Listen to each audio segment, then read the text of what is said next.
ஹalleluya. மீண்டும் ஒரு புதிய மாதத்தில் உங்களை சந்திப்பது மிகுந்த ஒரு சந்தோஷம். இந்த மாதம் முழுவதும் கர்த்தர் உங்களை நன்மையால் திருப்தியாக்க போகிறார். மிகுந்த சமாதானம் உண்டாகும், சுகம் உண்டாகும். நீங்க அறிக்கை பண்ணுங்க. நமக்கு பெரிய பலன் எது தெரியுமா? கர்த்தருக்குள் சந்தோஷமா இருப்பது நம்முடைய பலன் சொல்லப்பட்டிருக்குது. அதே போல இந்த வேத வார்த்தைகளை எடுத்து நீங்க அறிக்கை பண்றது உங்க வாழ்க்கையில் அது நிறைவேறும். நீங்க சொல்லுங்க, என் குடும்பத்துக்குள்ள மிகுந்த சமாதானம் இருக்கும், சந்தோஷம் இருக்கும், சுகம் இருக்கும், என் பிள்ளைகள் இப்படி இருப்பாங்க, என்னுடைய வேலை ஸ்தலம் எப்படி இருக்கும்னு சொல்லி நீங்க எதெல்லாம் சொல்றீங்களோ அதெல்லாம் உண்டாக போகுது. ஹalleluya. இந்த புதிய மாதத்திலும் கூட கர்த்தர் சில காரியங்களை எனக்கு ஒப்பிட்டு காட்டினார். அந்த காரியங்களை உங்களோடு பகிர்ந்து கொள்வதில் மிகுந்த ஒரு சந்தோஷம். ஹalleluya. 1 ராஜாக்களின் புத்தகம் 17ஆம் அதிகாரம் 12ஆம் வசனம். இந்த சம்பவத்தில் முன்னாடி அதிகாரம் அதெல்லாம் நீங்கள் வாசித்து பாருங்க. அந்த இடத்துல கர்த்தருடைய பிரசனத்துக்கு முன்பாய் நிற்கிற எலியா என்ற ஒரு தெய்வ மனிதன் அந்த சமாரியால அந்த வானத்தை அடைக்கிறார். மழை பெய்யாதபடிக்கு வானம் அடைக்கப்பட்டிருந்ததான ஒரு சூழ்நிலை. 3 வருஷம் அந்த ஊரில் மழை இல்லை. எப்படி இருக்கும் யோசிச்சு பாருங்களேன். மிகுந்த பஞ்சம், வறட்சி, எல்லாம் ஒன்றும் இல்லாத சூழ்நிலையில் ஆண்டவர் சொல்கிறாரு, ஒரு விதவை தாய்க்கு நான் கட்டளையிட்டு இருக்கேன், அந்த வீட்டுக்கு நீ போய் தங்கியிருன்றார். இவர் உடனே போகிறார். அந்த இடத்துல போய் யார் அப்படின்னு பார்த்துட்டு இருக்கா, அவங்க விறக பொறுக்கிட்டு இருக்காங்க. அந்த இடத்துல போயிட்டு அவங்க ஒரு அப்பத்தை சுட்டு சாப்பிட்டுட்டு தன்னுடைய பிள்ளைக்கும் கொடுக்கலான்னு சொல்லி அவங்க ரெடி பண்ணிட்டு இருக்காங்க. அந்த இடத்துக்கு போயிட்டு எலியா சொல்கிறாரு, எனக்கு முதலாவது ஒரு அடைய கொடுங்கன்னு சொல்கிறாரு. அப்போ அவங்க சொல்கிறாங்க, என்கிட்ட ஒரு பிடி மாவு இல்லாமல் வேற ஒன்றும் இல்லை, என்கிட்ட கொஞ்சம் எண்ணெய் இல்லாமல் வேற ஒன்றுமே இல்லைன்னு சொல்லி மிகுந்த ஒரு வேதனையோடு, அது ஒரு மிகுந்த ஒரு லாஸ்ட் டைம், இதுக்கு மேலே நான் என்ன செய்ய போகிறேன்னு தெரியல அப்படின்ற ஒரு சூழ்நிலை. அப்போ அப்படி சொன்னதுக்கப்புறமும் எலியா சொல்கிறார், முதலாவது அடைய எனக்கு எடுத்துட்டு வா. அவங்க சொல்கிறாங்க, இல்லையா இதை சாப்பிட்டுட்டு நாங்கள் சாக போகிறோம், அவ்வளோதான், எங்கள் வாழ்க்கை முடிஞ்சுது அப்படின்னு சொல்கிறாங்க. ஆனால் இவர் சொல்கிறார், எடுத்துட்டு வாங்க அப்படின்றார். அவங்களும் சுட்டு எடுத்துகிட்டு வராங்க. அவர் சொல்கிறாரு, இந்த வறட்சி முடியும் வர உன் மாவு செலவழியாது, என்ன குறையாது, ஆசீர்வதிக்கிறார். அந்த ஆசீர்வாதம் பாருங்கள், தேவனுடைய பிள்ளைகளுக்கு நமக்கு கொடுத்துருக்க ஆசீர்வாதம். நீங்கள் சொல்கிறீங்க, என்கிட்ட அது இல்லை இது இல்லை, என்ன பண்ணுவேன் தெரியலை. இன்னைக்கு ஆண்டவர் சொல்கிறாரு, ஒரு தேவ மனுஷன் மூலியமா அவர் சொன்னதின்படியே அடுத்த வசனங்களை வாசித்து பார்க்கும் பொழுது 16வது வசனத்தில் வாசிக்கும் பொழுது, எலியா கட்டளையிட்டபடியே மாவு செலவழியவும் இல்லை, எண்ணெய் குறைந்து போகவும் இல்லை. இன்னைக்கு கூட போய் நின்று ப்ரே பண்ணுங்க. உங்களோட கிச்சனை ஆசீர்வதிங்க, உங்கள் பேங்க் அக்கௌண்ட்டை ஆசீர்வதிங்க, வேலை ஸ்தலத்தை ஆசீர்வதிங்க, பிள்ளைகளை ஆசீர்வதிங்க.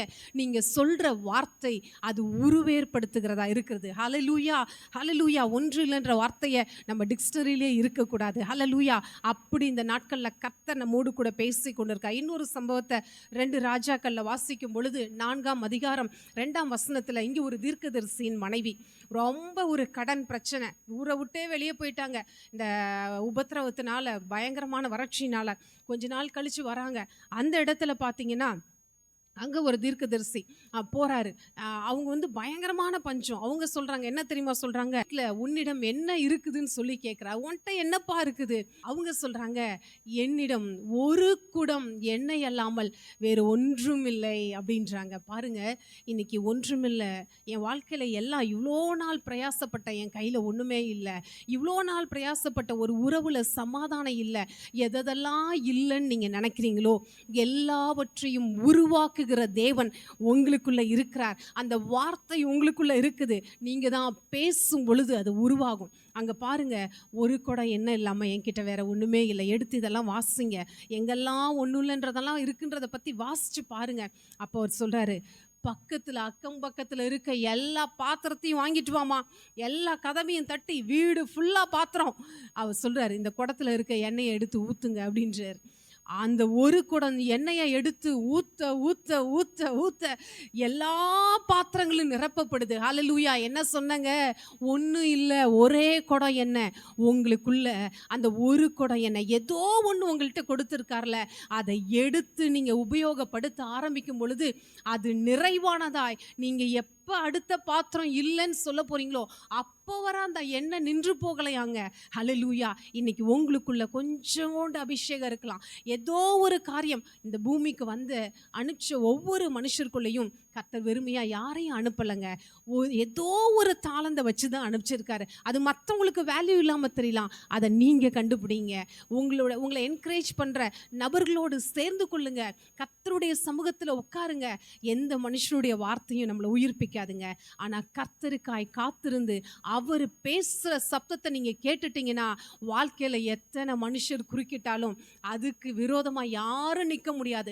விரோதமாக நின்னா கூட அவங்கள பட்சத்தில் கொண்டு வர செய்கிற தேவன் நம்மோடு கூட இருக்கிறார். ஹல்லேலூயா. இந்த வசனத்தை கேட்டுக்கொண்டு இருக்கிற என் அன்பு சகோதரனே சகோதரியே, உங்க வாழ்க்கையில கர்த்தர் ஏதோ ஒரு காரியத்தை உருவேற்படுத்தி கொண்டிருக்கிறார், உருவாக்கி கொண்டிருக்கிறார். ஒரு கற்ப வேதனையோடு கூட இருப்பீங்கன்னு சொன்னா அந்த வேதனைகளை எல்லாம் கர்த்தர் மாற்றுவார். என்னுடைய தொண்டை அடைக்குது, என்னால் இனி லைஃப்பை ரன் பண்ண முடியாது, விரக்தியினால இன்னைக்கு நிறைய மரண செய்திகளை கேட்டுட்டு இருக்கோம். இல்லைங்க, அது முடிவு அல்ல. நமக்காக எல்லாவற்றையும் செய்து முடித்த தேவன் ஒருவர் இருக்கிறார். ஹல்லேலூயா. அவரால் எல்லாம் முடியுங்க. நீ என்னால் என்ன முடியலன்னு சொல்லி நீ அழுதுட்டு இருக்கியோ அந்த காரியத்தை நிறைவேற்ற அவரால் முடியும். ஹல்லேலூயா. இன்னொரு இடத்துல புதிய ஏற்பாடுல வாசிக்கலாம். மார்க்கில் 6ஆம் அதிகாரம் 36வது வசனத்தில் வாசிக்கும் பொழுது அவங்க பயங்கரமாக ஜீசஸ் ப்ரீச் பண்ணிட்டு இருக்கார். சரிங்களா?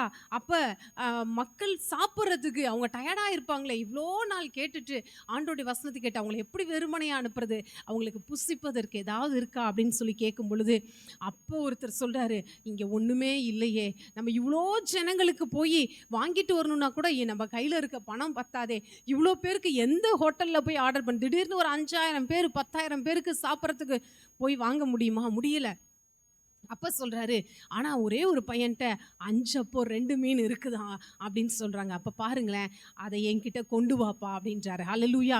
அந்த 5 அப்போ 2 மீன் இல்லாமல் வேற ஒன்றுமே இல்லையே அப்படின்னு சொல்கிறப்ப அந்த கொஞ்சத்தை கொண்டு வராங்கங்க. அதை ஆசீர்வதிக்கிறாரு.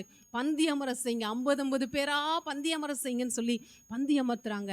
எடுத்து கொடுக்க கொடுக்க கொடுக்க குறையாதபடிக்கு எல்லாருக்கும் நிறைவாக இருந்தது. மீதம் எடுக்க பண்ணினாராம். அதே போல் 7 மீன்களை கொண்டு அதையும் கர்த்தர் வாய்க்க பண்ணினார். ஒவ்வொரு இடங்களிலும் பல காரியங்களை தேவன் செய்து கொண்டே இருக்கிறார். இன்னைக்கு நீங்கள் சொல்லிட்டு இருக்கலாம், இந்த சத்தியங்களை எல்லாவற்றையும் கேட்டாலும் என் கையில் இன்னைக்கு ஒன்றும் இல்லையே, என் குடும்பத்தில் எந்த ஒரு காரியத்திலையும் ஒரு அனுகூலமான காரியத்தை பார்க்க முடியல, எதுவுமே ஒரு வாழ்க்கையே ஒன்றுமில்லாதது போல ஒரு சூழ்நிலையில் இருக்கிறேன் அப்படின்னு சொல்லுவீங்கன்னா கர்த்தர் இன்னைக்கு ஒரு நல்ல செய்தியை சொல்கிறார். ஹல்லேலூயா. அவரால் கூடாத காரியம் ஒன்றுமில்லை. ஹல்லேலூயா. நீங்க சொல்ற ஒன்றுமில்லைக்கும் இயேசு சொல்லுகிற ஒன்றுமில்லைக்கும் மிகப்பெரிய ஒரு வித்தியாசம் இருக்குங்க. அந்த தேவன் உங்களுடைய வாழ்க்கையில அவரால் கூடாத காரியம் ஒன்றுமே இல்லைங்க. கவலைப்படாதீங்க. மனுஷரால் கூடாதது என் தேவனால் கூடும். இன்னைக்கு ஆண்டவர் சொல்கிறாரு, உன் வாழ்க்கையில் எதில் ஒன்றும் இல்லைன்னு நினைக்கிறியோ அதில் நான் ஆசீர்வதித்து அதை பெருக பண்ணுவேன். 5 அப்போ 2 மீன் எப்படி பெருகுனுச்சோ அதே போல் உங்கள் வாழ்க்கை தரத்தை கர்த்தர் முன்னேற பண்ணுவார். உங்களுடைய ஆவிக்குரிய வாழ்க்கையில் துவண்டு போயிட்டேன்னு சொன்னால் அந்த காரியத்தை கர்த்தர் உயர்த்துவார். ஹல்லேலூயா. உங்களுடைய தொழில் முடங்கி கிடக்குதுன்னு சொன்னால் அந்த காரியங்களை கர்த்தர் உயர்த்துவார். என்னுடைய பிள்ளைகள் வாழ்க்கை ரொம்ப மோசமான சூழ்நிலையில் இருக்குது. ஒருவேளை உறவுகள் மத்தியில் இன்னும் பல காரியங்கள் கேஸ் நடந்துட்டுருக்கலாம், வீடுகள் கட்டி பாதியில் நின்றுக்கலாம், குழந்தை இல்லையேன்னு சொல்லி ஏங்கிட்டு இருக்கலாம். எல்லா காரியத்துக்கும் கர்த்தர் சொல்கிறார், என்னால் செய்யக்கூடாத அதிசயமான காரியம் ஒன்றுண்டோ அப்படின்னு சொல்லி. இன்னைக்கு அவரால் செய்ய முடியாத காரியம் ஒன்றுமே இல்லை. நீங்கள் எதெல்லாம் நீங்கள் சொல்லிட்டு இருந்தீங்களோ ஏசப்பா சொல்கிறாங்க, உனக்கு நான் செய்ய போகிறதை யாரும் தடுக்க முடியாது. ஹல்லேலூயா. இன்னைக்கு நீங்கள் சொல்லணும். இயேசு சொல்கிறாரு, அவருடைய வேலையெல்லாம் முடிச்சுட்டு போகும் பொழுது அவனுக்கு என்னிடத்தில் ஒன்றுமில்லை. ஹல்லேலூயா. இன்னைக்கு நம்ம சொல்லுங்க, பிசாசுக்கு என்னிடத்துல எதுக்கும் இடம் இல்லை. ஹல்லேலூயா. இதுதான் நம்ம சொல்ல வேண்டியது. அதே போல் வேதத்தில் வாசிக்கிறோம், எபிரேயர் 2:8 சொல்லப்பட்டிருக்குது, அவர் சகலவற்றையும் நமக்கு கீழ்ப்படுத்தி இருக்கிறாராம். ஆனால் இன்னும் கீழ்ப்படிஞ்ச பாடு இல்லை அப்படின்றாங்க. ஏன்? நம்ம விசுவாசிக்கல. நம்முடைய விசுவாசம் ஆட்டம் கண்டிட்டு இருக்குது. காற்று அடிக்கிற பதறு போல் அங்கேயும் இங்கேயும் அலமோதிட்டு இருக்கோம். இன்னைக்கு விசுவாசத்து என்னும் கேடகத்தை கையில பிடிப்போம். ஹல்லேலூயா. வார்த்தைன்ற வாளை கையில எடுப்போம். நம்ம பேசும் பொழுது அற்புதம் நடக்கும். ஹல்லேலூயா. இன்னைக்கு தேவன் வந்து நேரடியாக பேசி ஒரு அற்புதத்தை நீங்க பேச போறீங்க. அந்த வார்த்தையை, என் தேவனால் கூடாத காரியம் ஒன்றுமில்லை என்று எழுதப்பட்டிருக்கே, என் தேவனே இயேசுவின் நாமத்தினால இந்த காரியம் வாய்ப்பதாகன்னு சொல்லுங்க. இன்னைக்கு இல்லைன்னு சொல்ற அத்தனை காரியங்களையும் கர்த்தர் நிரம்பி வெளியே பண்ண போகிறார். ஹல்லேலூயா, ஹல்லேலூயா. பாருங்க, இன்னைக்கு எனக்கு கீழ்ப்பட்டிராத காரியம் இந்த பூமியில எதுவுமே இல்லைன்னு சொல்லுங்க. அதுதான் உங்களுடைய ஆண்டவர் உங்களுக்குன்னு வைத்த ஆசீர்வாதம். ஹல்லேலூயா. சகலத்தையும் படைத்து தேவன் அதை உங்களுக்கு கீழ்ப்படுத்தி வைத்திருக்கிறார். கீழ்ப்படியலைன்னா பிசாசு எந்தெந்த இடத்துல அடைச்சிருக்கானோ இயேசுவின் நாமத்தினால கையேடுன்னு சொல்லுங்க. அதை உடைச்சி எறிகிற ஒரு பராக்கிரமசாலி உங்களுக்குள்ள தான் இருக்கிறார். ஹல்லேலூயா. இந்த மாதம் தேவனால் கூடாத காரியம் ஒன்றுமில்லை. நான் ஒன்றுமில்லைன்னு சொல்லிட்டு இருக்கும் பொழுது தேவன் சொல்றாரு, என்னால் முடியாது ஒன்றுமில்லை, என் பிள்ளை என்னை விட அதிகமாக செய்யுன்னு சொல்லி உங்கள் கையிலேயே பொறுப்பை கொடுக்குறார். நீங்கள் எந்த சூழ்நிலையில் வேணா இருக்கலாம். நீங்கள் இவ்வளோ சப்தத்தையும் கேட்டுட்டு, இல்லை இந்த காரியம் நிச்சயமாக என் வாழ்க்கையில் நடக்க முடியவே முடியாது, வாய்ப்பே இல்லை, அந்த காரியம் எது சான்ஸ் இல்லைன்றீங்களோ அதில் தேவனுடைய மகிமையை நீங்கள் பார்க்க போகிறீங்க. ஹல்லேலூயா. லைஃபே முடிஞ்சிருச்சு, ஒன்றும் இல்லை, அதில் ஜீவனை கொடுக்க தேவன் அவர் உண்மை உள்ளவராக இருக்கிறார். ஹல்லேலூயா. இது அப்படியே நிறைவேறும். நீங்கள் எழுதி வைத்துக்கொள்ளுங்க. இந்த மாதம் ஒரு மிகப்பெரிய காரியத்தை கர்த்தர் உங்கள் வாழ்க்கையில் செய்ய போகிறார். ஆமேன். எங்களை நேசிக்கிற நல்ல தகப்பனே, இந்த நாளில் இதை பார்த்து கொண்டு இருக்கிற ஒவ்வொருத்தருடைய வாழ்க்கையிலும், என்னுடைய வாழ்க்கையில் எதுவுமே இல்லையே, ஒன்றுமில்லைன்னு சொல்லி அங்கலாய்ப்போடு மிகுந்த வெறுமையோடு விரக்தியோடு இருக்கிற உடைய பிள்ளைகளை நீர் ஆசீர்வதிப்பீராக. என் தேவன், நீர் உம்மால் ஆகாத காரியம் ஒன்றுமில்லை என்று சொல்லி எங்களை உற்சாகப்படுத்தின வார்த்தைகளுக்காக நன்றி. இந்த நாளிலிருந்து இவங்க வாழ்க்கை துளிர்க்க பண்ண போகிறார், அதற்காக நன்றி. பெரிய மாற்றங்கள் இவங்க நாவில் அந்த அதிகாரத்தை வைத்து நீங்கள் ஆண்டவரே அவங்க நாவாயிருந்து பேசி சகல காரியங்களையும் ஆசீர்வாதமாய் மாற்றப் போகிறார், அதற்காக நன்றி. இந்த மாதம் முழுவதும் மிகுந்த சுகத்தையும் சமாதானத்தையும் சந்தோஷத்தையும் நிரம்பி வழிகிற அந்த ஆசீர்வாதத்தையும் கட்டவிழ்க்கிறோம். வேதத்தின் வெளிச்சம் அவங்களுடைய கண்களுக்கு தெரிவதாக, அந்த ரகசியங்கள் வெளிப்படுவதாக, எல்லா சத்துருவின் போராட்டங்கள் நீங்கட்டும் இயேசுவின் நாமத்தினால. கர்த்தர் உங்க நாமம் மகிமை பெறட்டும். இயேசுவின் நாமத்தில் ஜெபிக்கிறேன் நல்ல பிதாவே. ஆமென், ஆமென். ஹல்லேலூயா. God bless you. நிச்சயமாய் உங்களை தேவன் ஆசீர்வதிப்பார். ஆமென்.